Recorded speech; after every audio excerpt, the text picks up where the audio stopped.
The AIDIT is a framework made up of 5 behaviors that we can use to communicate with our patients, their families, and each other. The framework is effective for colleague to colleague, person to person.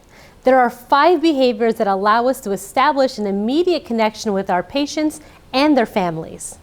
It allows us to express empathy in our first interaction by choosing to put them at ease. Remember, you only have one chance to make a good first impression. AIDIT stands for Acknowledge, Introduce, Duration, Explanation, and Thank You.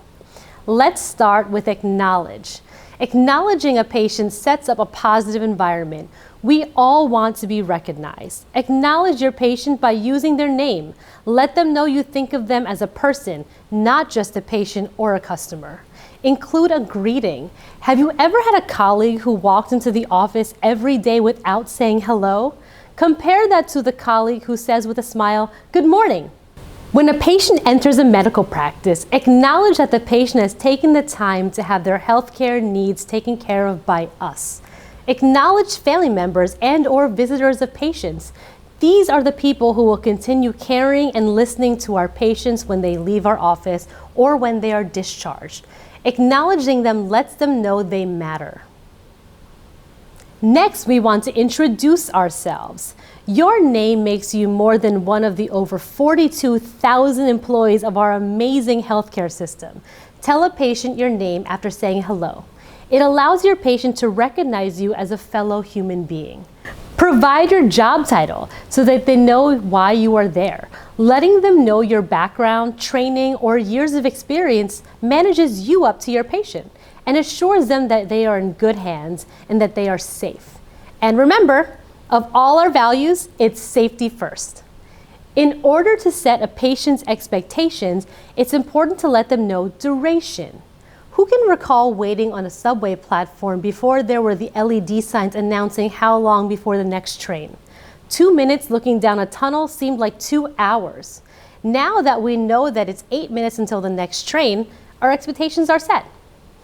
When a patient knows how long their visit will be, how long a test will take, or how long the wait time, we are involving them in the process. After all, they are the ones being serviced. We've all encountered the child that asks why. Okay, but why? And why is it? And why is that? Inform patients of what you are doing, how procedures will work, and whom to contact if they need assistance. Generally, a patient's biggest fear of a doctor visit or a hospital stay is the fear of the unknown. Communicate any steps they may need to take.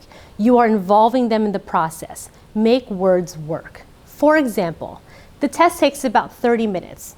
The first step is to drink the contrast, and then we'll have you wait about 20 minutes before we take a blood sample. Would you like to read while you wait? The what and why reminds our patients of the commitment we make to resolve their health concerns. This is the explanation portion of AIDIT. And then there is the thank you. Think of the last time you held a door open for someone and they didn't respond. How did you feel? Unappreciated. Let our patients and their families know we are grateful that they have trusted us to be their healthcare provider. The AIDIT model does not have to be delivered in any particular order. It is a framework for us to remember the touch points that make service into service excellence. And the best part is, you can start practicing immediately. Remember, we use patient examples today to introduce the AIDIT model, but the framework is effective for colleague to colleague or person to person.